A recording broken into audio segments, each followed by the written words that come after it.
garis atom hidrogen. Telah dijelaskan sebelumnya bahwa salah satu aplikasi penting dari teori kuantum klasik adalah diperolehnya interpretasi tentang spektra atom hidrogen.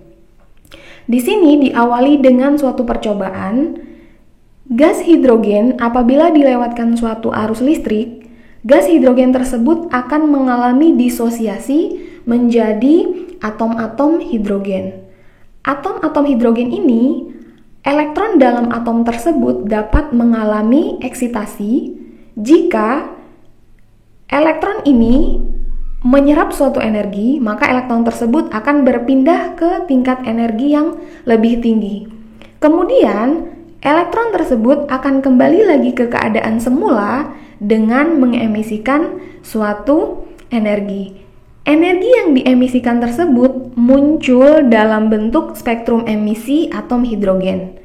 Spektrum emisi atom hidrogen ini terdiri dari kelompok garis diskrit yang disebut dengan diskrit energi. Atau seperti pada gambar berikut. Berikut ini merupakan contoh spektrum emisi atom hidrogen yang muncul seperti garis-garis. Garis-garis tersebut menunjukkan garis diskrit atau diskrit energi. Nah, untuk panjang gelombang dari masing-masing spektrum itu dapat ditentukan oleh beberapa ilmuwan yang menyatakan dalam suatu deret sesuai dengan penemuannya masing-masing. Nah, di sini secara umum untuk menentukan panjang gelombang dari diskrit energi tersebut adalah sebagai berikut. Nah, R di sini merupakan konstanta Rydberg, di mana syaratnya adalah N aksen itu harus lebih besar dari N. N aksen merupakan keadaan elektron pada keadaan eksitasi, tingkat energi elektron pada keadaan eksitasi. Sementara yang N adalah elektron pada tingkat energi elektron pada keadaan dasar. Nah, di sini ada 5 deret.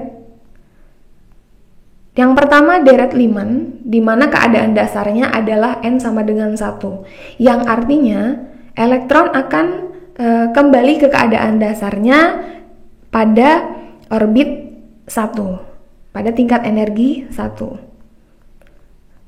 Kemudian, untuk deret Balmer, maka dengan N sama dengan 2, yang artinya elektron tereksitasi akan kembali ke keadaan dasarnya pada tingkat energi kedua. Selanjutnya Paschen untuk keadaan dasar N sama dengan 3. Brasket N sama dengan 4.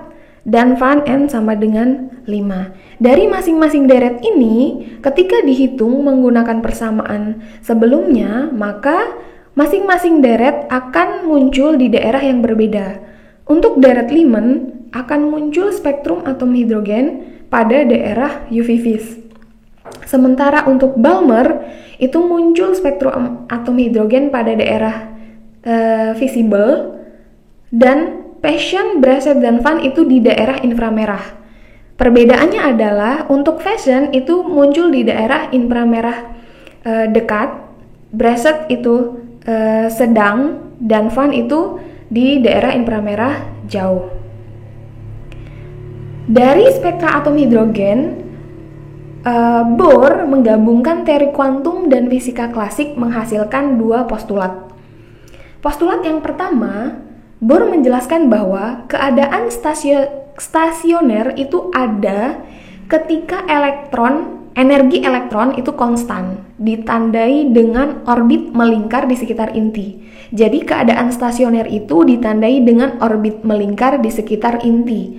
Orbit tersebut ada apabila energi elektron itu konstan, di mana momentum sudut dari elektron itu dapat ditentukan dengan persamaan berikut, yaitu mvr sama dengan nh/2pi. M itu adalah massa, v itu adalah kecepatan, r adalah jari-jari, dan n merupakan tingkat energi. Sementara h adalah konstanta Planck.